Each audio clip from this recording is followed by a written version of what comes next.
এরপর আল্লাহ সুবহানাহু ওয়া তাআলা সূরা সাফফাতের মধ্যে ইব্রাহিম আলাইহিস সালামের ঘটনা বলতেছেন। 83 থেকে 113 নম্বর আয়াতে এই বর্ণনা চলে আসছে।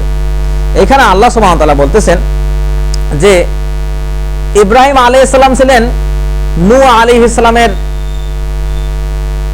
পূর্বসূরি। ইব্রাহিম আলাইহিস সালাম কে ছিলেন? ইব্রাহিম আলাইহিস সালামের পূর্বসূরি ছিলেন নূহ আলাইহিস সালাম। তাহলে ইব্রাহিম আলাইহিস সালাম হচ্ছেন উত্তরসূরি। তার মানে নূহ আলাইহিস সালাম যে দ্বীনের অনুসারী ছিলেন, সেই দ্বীনের অনুসারী কে ছিলেন? ইব্রাহিম আলাইহিস সালাম ছিলেন। তো ইব্রাহিম আলাইহিস সালামের দীর্ঘ সময় কোনো সন্তান সন্ততি ছিল না। এরপর কি হলো? হাজেরার গর্ভে একজন জন্মগ্রহণ করলেন ইসমাইল আলাইহিস সালাম। এরপর সারার গর্ভে আরেকজন জন্মগ্রহণ করলেন ইসহাক আলাইহিস সালাম। এই ঘটনা সূরা সাফফাতে আসছে 83 থেকে 113 নম্বর আয়াতে, বিশাল বড় ঘটনা। তো ওইখানে আল্লাহ সুবহানাহু ওয়া তাআলা স্পষ্ট করে বলতেছেন যে যখন ইব্রাহিম আলাইহিস সালামের সন্তান জন্মগ্রহণ করলেন, প্রথম সন্তানের নাম কি ছিল? ইসমাইল আলাইহিস সালাম। এটা আমাদের বুঝতে হবে, কেননা এটা নিয়ে বিতর্ক আছে। ইহুদি খ্রিস্টানেরা দাবি করে যে ইসহাক হচ্ছে ইব্রাহিম আলাইহিস সালামের প্রথম সন্তান, জবিহুল্লাহ তাকে বলা হয়। কিন্তু কোরআন আমাদেরকে বলতেছে এবং ইতিহাস আমাদেরকে বলতেছে যে ইব্রাহিম আলাইহিস সালামের প্রথম সন্তানের নাম কি ছিল? ইসমাইল আলাইহিস সালাম, তার বড় সন্তান। এখন তার দ্বিতীয় সন্তানের নাম ছিল ইসহাক আলাইহিস সালাম। তো যখন জন্মগ্রহণ করলেন ইসমাইল আলাইহিস সালাম, আল্লাহ সুবহানাহু ওয়া তাআলা তাকে একটা নির্দেশ দিলেন যে নির্জন বিজন ভূমিতে, বর্তমান হেজাজ মক্কা ভূমিতে তাকে রেখে আসতে, মাকে এবং সন্তানকে।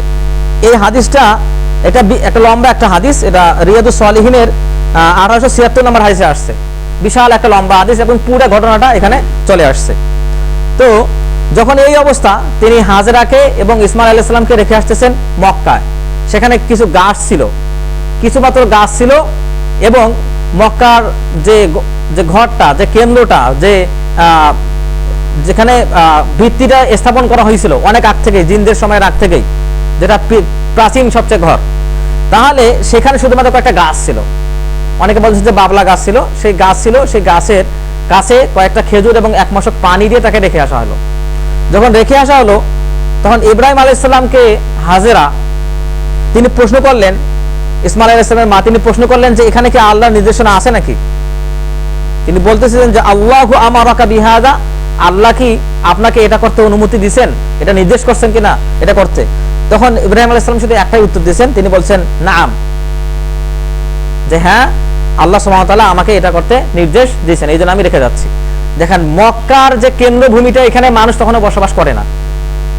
তো সেই ভূমিকে আবাদ করার জন্য একজন নবীকে, ছোট বাচ্চা যে মায়ের দুধ পান করে, এবং তার মাকে ওখানে রেখে আসা হলো। তিনি চলে গেলেন এবং কিছু দূর যাওয়ার পরে তিনি আল্লাহর কাছে দোয়া করলেন যে হে আল্লাহ, আমি তাদেরকে শুধুমাত্র আপনার জিম্মায় রেখে যাচ্ছি, এবং আমার সন্তান সন্ততির ভিতর থেকে আপনি উম্মতের ইমাম বানিয়ে দিন, এবং তাদের ভিতরে কখনোই যেন মূর্তি পূজার মতো অপরাধ তাদের দ্বারা সম্পাদিত না হয়। এই দোয়া করে তিনি চলে গেলেন। কিছুদিন পরে খেজুর এবং পানি শেষ হয়ে গেল।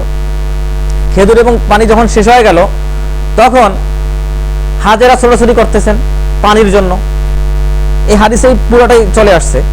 তো যখন পানি শেষ হয়ে যাবে, খাবার শেষ হয়ে যাবে, তখন তো মায়ের দুধও শেষ হয়ে যাবে। তার মানে পানির দরকার, খাবারের দরকার। আচ্ছা, কি দরকার ছিল? পানি এবং খাবারের দরকার ছিল, কারণ দুটোই শেষ হয়ে গেছে। তখন তিনি ছোটাছুটি শুরু করলেন, অর্থাৎ সাফা এবং মারওয়া পাহাড়ের মাঝখানে ছোটাছুটি করলেন, যেখানে হাজিরা গিয়ে বর্তমান সাই করে, দৌড়দৌড়ি করে। তো এটা কোন সুন্নত? হাজেরার যে সুন্নত, সেই সুন্নত এখন পর্যন্ত হাজিরা সেটা পালন করতেছে। তখন কি হলো? তিনি হঠাৎ করে একটা শব্দ শুনতে পাইলেন। শব্দ শুনতে পেয়ে দেখলেন যে একজন লোক সেখানে উপস্থিত।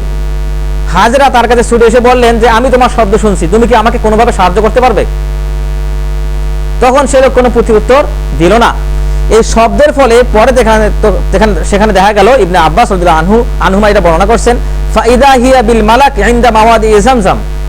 এরপর ওই ফেরেশতার সাহায্যে সেখানে জমজম করে উৎপত্তি হলো। ফেরেশতার সাহায্যে নাকি ইসমাইলের সাহায্যে?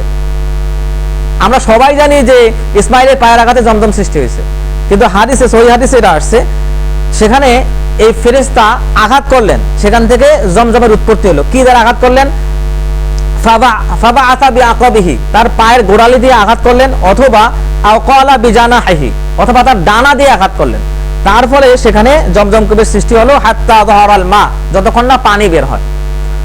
পানি বের হয়ে গেল, ফেরেশতা অদৃশ্য হয়ে গেলেন এবং হাজরা কি করলেন, চারপাশে আইল দিয়ে দিলেন, দিয়ে বললেন জমজম একত্র হও।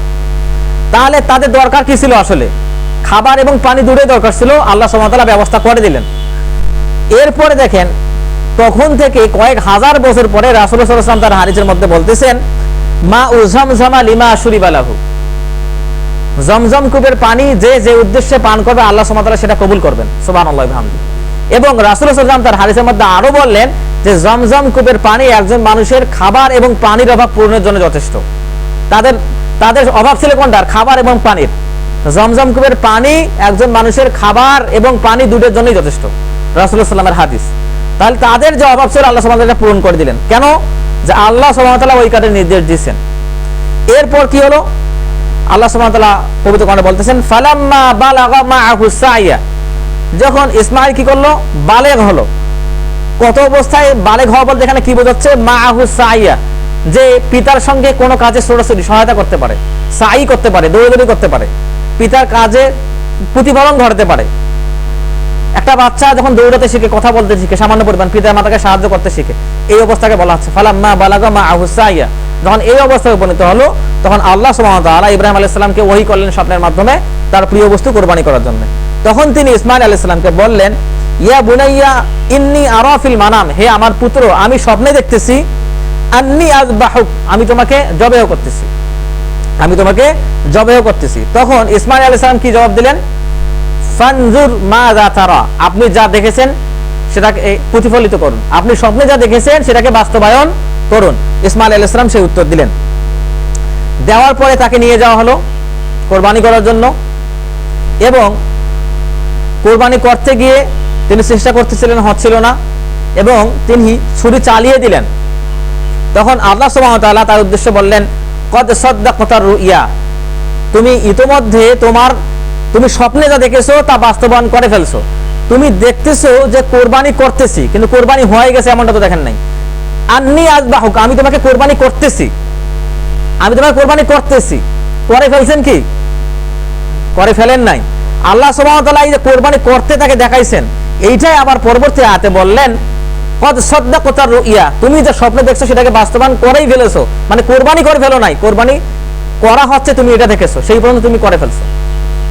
তাহলে তারপরে আল্লাহ সুবহানাহু ওয়া তাআলা বললেন যে এইভাবে আমি মুত্তাকি যারা বান্দা থাকে তাদেরকে আমি পরীক্ষা করে থাকি এবং তাদের পুরস্কার আমি এইভাবেই দিয়ে থাকি। অর্থাৎ পরীক্ষার মাধ্যমে আল্লাহ সুবহানাহু ওয়া তাআলা মানুষের মর্যাদাকে উন্নীত করেন। তাহলে ইব্রাহিম আলাইহিস সালামকে অনেক বেশি পরীক্ষা করছেন কিনা? অনেক বেশি পরীক্ষা করছেন। এবং নবীদের জন্য যে পরীক্ষাগুলো আমরা দেখি, সবচেয়ে কঠিন পরীক্ষাগুলো ইব্রাহিম আলাইহিস সালামের উপর দিয়ে গেছে।